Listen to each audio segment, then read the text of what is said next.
les pizzoccheri typiques du nord de l'Italie à la montagne. Nous aurons besoin de deux types de farine, en particulier de farine de sarrasin, de chou frisé, de pommes de terre, d'eau et bien sûr de fromage. Mélangez la farine blanche avec la farine de sarrasin. Normalement, on peut aussi utiliser que de la farine de sarrasin, mais ici, elle aura une tenue meilleure. Ajoutez l'eau. Et puis, mélangez. On doit obtenir une sorte de pâte, comme pour faire des pâtes. Si besoin, c'est un peu trop sec, ajoutez un peu d'eau. En fait, ça va beaucoup dépendre des farines. Donc, travaillez la pâte, malaxez-la bien pendant 5 minutes environ. Ensuite, formez une boule et étalez la pâte à 2-3 mm d'épaisseur. On fait tout à la main, c'est vraiment des pâtes à l'ancienne comme on faisait avant à la montagne. Voilà, donc vous obtenez un grand rectangle, un peu épais. Alors, il est normal qu'elles soient épaisses pour qu'elles tiennent mieux la cuisson. Elles sont de toute façon fondantes. Après, vous pouvez aussi les faire plus fines, mais bon, ça c'est vraiment la recette traditionnelle. Donc, coupez-les ici. Donc là, on va superposer les bandes pour couper des sortes de petites, enfin pas vraiment le tagliatelle, enfin un tagliatelle coupé, on va dire. Des pâtes un peu rustiques qui vont être assez fondantes en bouche.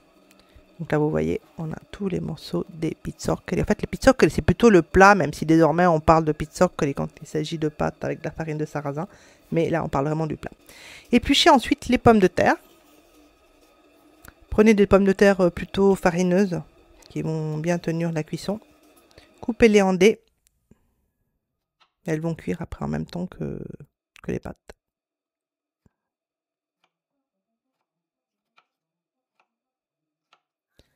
Et prenez 4-5 feuilles de chou frisé, qui est la verza en italien. Vous pouvez aussi utiliser du chou blanc.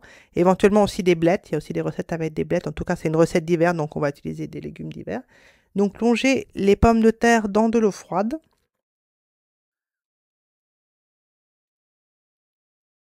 Et faites-les cuire une dizaine de minutes. Ajoutez ensuite les feuilles de chou et râpez le fromage. Ici, on va utiliser deux types de fromage, un fromage moins affiné, plus crémeux, et du grana, ou un fromage plus affiné.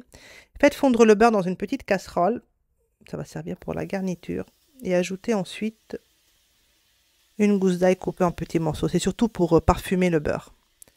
Faites cuire ensuite les pâtes avec les pommes de terre et le chou, donc c'est vraiment à l'ancienne, on fait tout dans une seule casserole.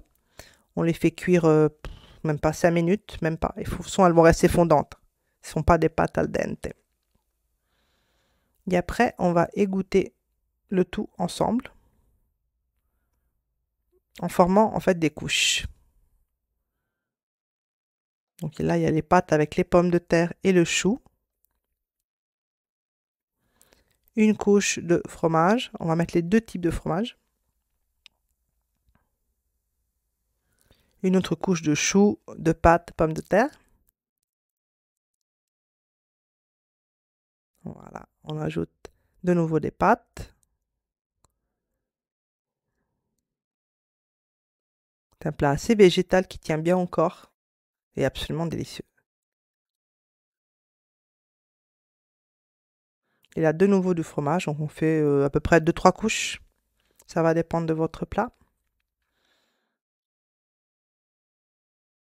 Ensuite, dernière touche finale, c'est le beurre fondu aromatisé à l'ail. On peut aussi utiliser du saindoux. Dans certaines familles, on utilisait du saindoux. Et là, on déguste tout chaud avec ce fromage qui fond, qui est tout crémeux. C'est vraiment absolument délicieux. C'est à la fois végétal, fromageux. Il y a des pâtes qui ont un peu cette texture rustique. Et voilà, régalez-vous!